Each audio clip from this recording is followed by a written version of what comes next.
High বন্ধুরা, কেমন আছেন? ভালো আছেন? আমি তো ভালো আছি। আজকে আর একটা নতুন নিউ ব্লগ শুরু করতে যাচ্ছি আজকে নবদ্বীপ প্রাসে যাই। এখান থেকে যাব সাতবাড়িয়া স্টেশন থেকে তারপরে আমরা কৃষ্ণনগর সিটি জংশন যাব। গাইস, এখন আমি সাতবাড়িয়া হল্ট আছি। সাতবাড়িয়া হল্ট থেকে ট্রেন ছাড়বে বনগাঁ লালগোলা লোকাল 8:32 সাতবাড়িয়া হল্ট থেকে। আজ সাতবাড়িয়া স্টেশনে প্রচুর দর্শনার্থীর ভিড় জমেছে নবদ্বীপ রাসে যাওয়ার জন্য। নবদ্বীপ রাসে যাওয়ার জন্যই আজকে সাতবাড়িয়া স্টেশনে এত ভিড়। সবসময় এরকম ভিড় হয় না, স্টেশন ফাঁকা থাকে বেশিরভাগ। এখন আছি আমি সাতবাড়িয়া স্টেশন হল্টে দাঁড়িয়ে আছি। সাতবাড়িয়া হল্ট থেকে ট্রেন ধরে যাব কৃষ্ণনগর সিটিতে। স্টেশনে এসে একটা জিনিস আমার খুব ভালো লাগছে, এসে দেখি সব আমার গ্রামের মানুষ এবং পাড়ার মানুষ। আমার দেখে ভালোই লাগছে, একসঙ্গে এক পাড়ার মানুষ যাব সব নবদ্বীপ রাস দেখতে। ট্রেন ঢুকছে স্টেশনে, বনগাঁ থেকে লালগোলা লোকাল সাতবাড়িয়া হল্টে ঢুকছে। এখন এই ট্রেন ধরেই চলে যাব আমরা কৃষ্ণনগর সিটি জংশনে। সিটি জংশন থেকে চলে যাব সরবগঞ্জ ঘাট। এগো সামনে গো।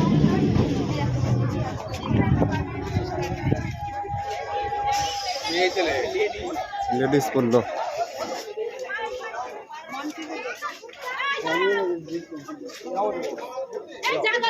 চলো সামনে চলো, দৌড়ো।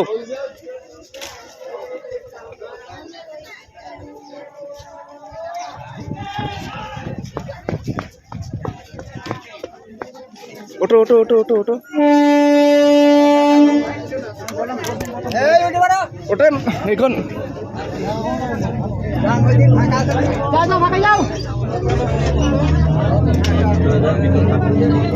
আরে ট্রেনে ভিড়, বন্ধুরা উঠে পড়লাম ট্রেনে। এখন কৃষ্ণনগর যেতে হবে আপনাদের সাথে।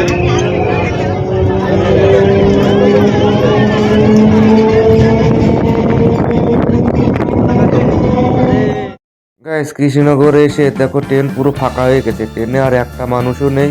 সব মানুষই, বেশিরভাগ মানুষই লেবে এসছে কৃষ্ণনগর সিটিজং থেকে এখন আমরা বেরিয়ে সাইডে যাব। সাইডে টো কিংবা অটো স্ট্যান্ডে যেয়ে টোটো কিংবা অটো ধরে চলে যাব আমরা সরবগঞ্জ নবদ্বীপ ঘাটে।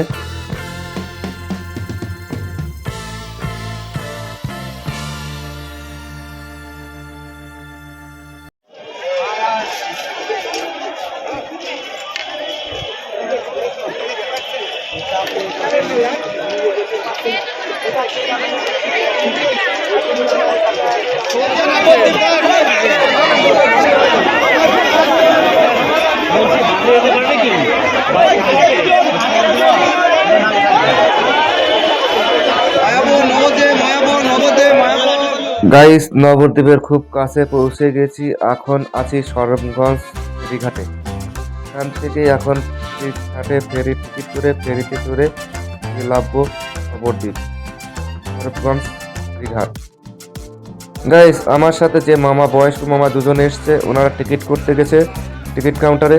এই যে জ্ঞানের মামা, ইনি টিকিট করছে। টিকিটের মূল্য পড়লো ফেরিঘাটে 3 টাকা করে জনপ্রতি। আমাদের টিকিট করা হয়ে গেছে। এখন আমরা ঘাটে ফেরির দিকে যাচ্ছি, নৌকায় চড়বো। এখন ইঞ্জিন চালিত নৌকা চলে এখান থেকে। আপনারা এসে টিকিট করবেন, টিকিট করে তারপরে নৌকায় উঠবেন। তা না হলে বিনা টিকিটে উঠলে 1000 টাকা ফাইন করে দেবে আপনাকে। ওপারে যে যেমন লাভবেন, টিকিট চেক করবে, টিকিট না পেলে 1000 টাকা ফাইন করবে। বন্ধুরা, 3 টাকার জন্য 1000 টাকা জরিমানা লাগুক, সেটা আপনারা কেউ চান না এবং আমিও চাই না।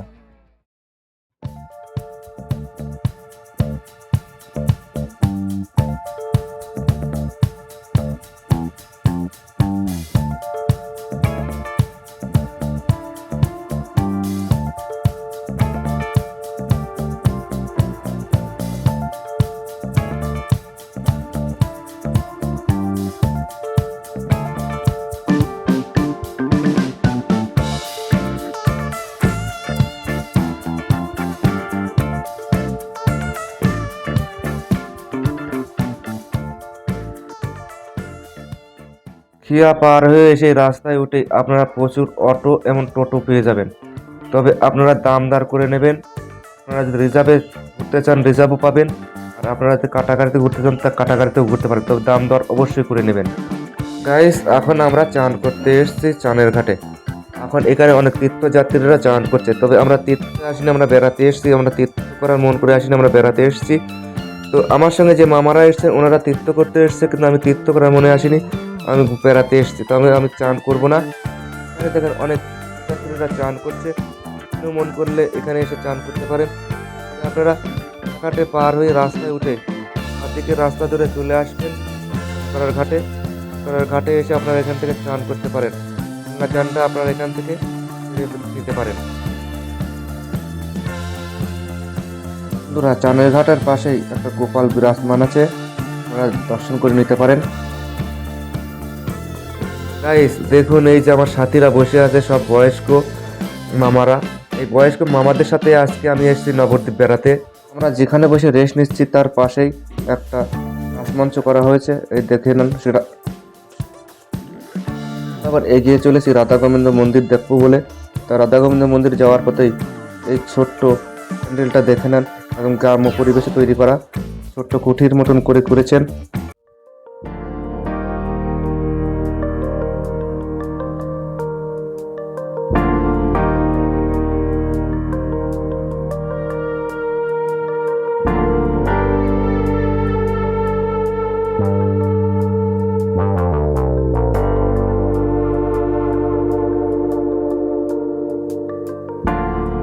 গোবিন্দ মন্দির এসে পৌঁছে দেখি আমরা এখানে পুজো করছে গোসাইরা, রাধা গোবিন্দের পুজো হচ্ছে এখন।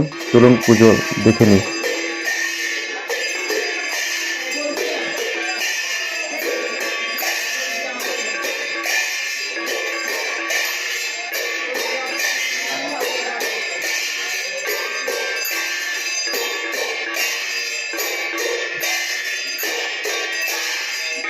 রাধা গোবিন্দ গৌরনীতার পাশাপাশি পাশে আছে একটা ছোট্ট নারুগোপাল। নারুগোপালের পাশে আছে অর্জুনকে যে বিশ্বরূপ দেখিয়েছিলেন ভগবান শ্রীকৃষ্ণ, সেই বিশ্বরূপের একটা ফটোচিত্র করে রাখা আছে। রাধা গোবিন্দ মন্দির দর্শন করে এসে পরমাতলার দিকে যাচ্ছি। এখানে দেখি খিচুড়ি প্রসাদ বিতরণ করছে, আমরা একটু এখান থেকে খিচুড়ি প্রসাদ গ্রহণ করে নিলাম। এবার আমরা আছি সমাজবাড়ির সামনে যে জগদ্ধাত্রী পুজো হচ্ছে, সেই জগদ্ধাত্রী পুজো প্যান্ডেলে। তো এখন আমরা সমাজবাড়িতে ঢুকবো, যে আপনাদের সমাজবাড়ি দেখাবো। তার আগে জগদ্ধাত্রী পুজোটা দেখে নিলাম। এখন বন্ধুরা আমরা সমাজবাড়ির দিকে এগোচ্ছি। এই হচ্ছে সেই সমাজবাড়ি, এখানে দীক্ষা দেওয়া হয়। তাই যদি আপনারা দীক্ষা নিতে চান এখানে আসবেন, এখান থেকে আপনাকে দীক্ষা দেবে সমাজবাড়ি থেকে। গৌরীয় মতে এখান থেকে আপনাদের দীক্ষা দেওয়া হবে। আপনারা আসবেন, সমাজবাড়ি দেখবেন। তাহলে চলুন আমরা এখন সমাজবাড়ির ভিতরে প্রবেশ করি।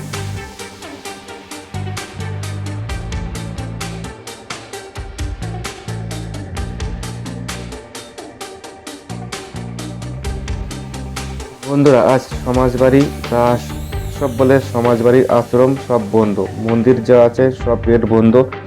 সমাজবাড়ির যে শিবলিঙ্গটা আছে রাখা আছে, এই কাচের ঘিরে দেওয়া, এটা একটু দেখে নিন। সমাজবাড়ির ভিতরে এখানে খাওয়া দাওয়ার ব্যবস্থা আছে, মূল্য কুপন করে এখান থেকে আপনারা খাওয়া দাওয়া করতে পারেন। সমাজবাড়ি থেকে বেরিয়ে রাস্তায় দেখবেন তুলসীর মালা এবং পাপোশ বিক্রি হচ্ছে, এখান থেকে আপনারা কিনতে পারেন। যে পুজোটা হচ্ছে বন্ধুরা, এটার নাম জানি না, তাই নাম বলতে পারছি না কোন জায়গার পুজো। আমি প্রথমে এসেছি, নাম না জানা পুজোটা দেখে বেরিয়ে এসেছি। এসে এখন পোড়ামাতলায় এসেছি।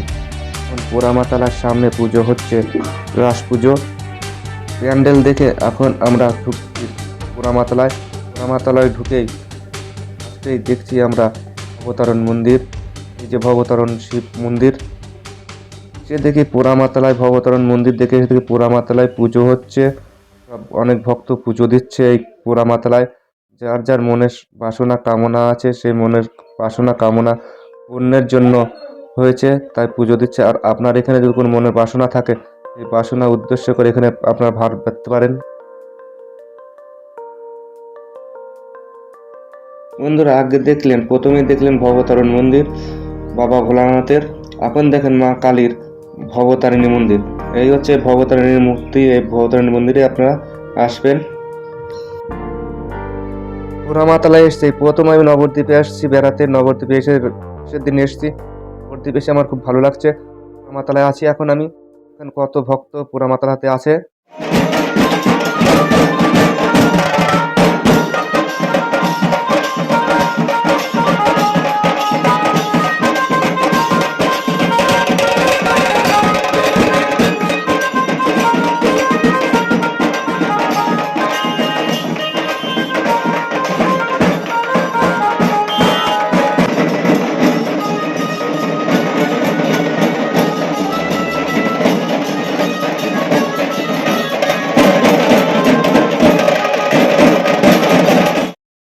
গাইস, আমি আর বেশি ঘুরবো না। আমার সঙ্গে বয়স্ক লোক আছে, ওনারা হেঁটে হেঁটে ঘুরতে পারছে না। আজ টোটোও পাওয়া যাচ্ছে না, বেশি চাপের টাকা যাচ্ছে বেশি।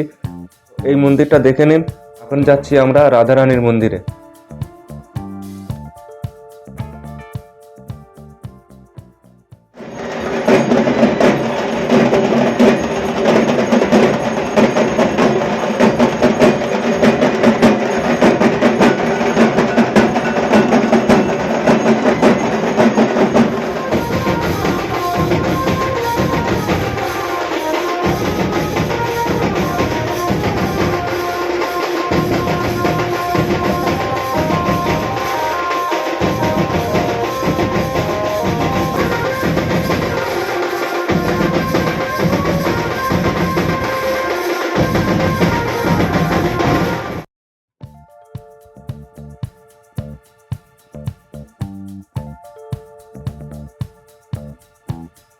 গাইস, এখন আমি যাচ্ছি রাধারানী মন্দিরের সামনে।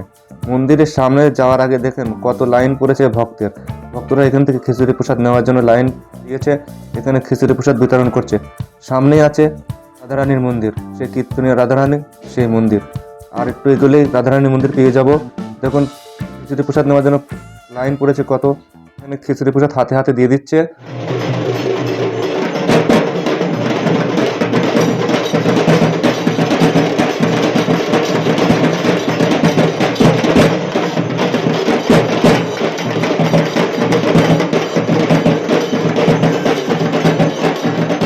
বন্ধুরা, এখন সেই রাধারানীর মন্দিরের সামনে এসে পৌঁছাচ্ছি। রাধারানীর মন্দিরের সামনে আছি এখন আমি।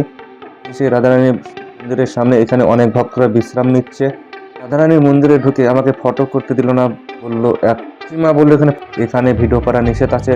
তবু আমি যেটুকু পেরেছি আপনাদেরকে দেখানোর চেষ্টা করছি। দেখে নেন এই যে রাধারানী মন্দির, এখানে আছে সোনার কৃষ্ণ। গাইস, এখানেই আছে সেই আন্ডারগ্রাউন্ড গুপ্ত বৃন্দাবন। এখানে আপনারা 10 টাকা মূল্যের টিকিট করে আন্ডারগ্রাউন্ডের ভিতরে যেয়ে দেখে নিতে পারেন। লাইট অ্যান্ড সাউন্ডের মাধ্যমে দেখানো হচ্ছে গুপ্ত বৃন্দাবন। আপনারা দেখে নিতে পারেন 10 টাকা মূল্যের টিকিট করে।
গাইস, রাধারানীর মন্দির দেখে আমরা বেরিয়ে এসেছি। বেরিয়ে আসার পথে এই দেখুন মহাকালের একটা মুখ করে পুজো করা হচ্ছে। আর বাড়ি ফেরার পথে মামা একটা কাশি কিনলো বাড়ি পুজো দেওয়ার জন্য, বললো 400 টাকা। বন্ধুরা, আমরা এখন চলে এসেছি, বাড়ি ফিরবো। ভিডিওটা কেমন লাগলো কমেন্টে অবশ্যই জানাবেন। লাইক কমেন্ট শেয়ার করে দেবেন, চ্যানেলের পাশে থাকুন। যে লঞ্চটা যাচ্ছে, ওই লঞ্চটা মায়াপুরের দিকে যাচ্ছে। ভিডিও শেষ করছি এই পর্যন্তই। বাই বাই, রাখছি, পরে ভিডিও।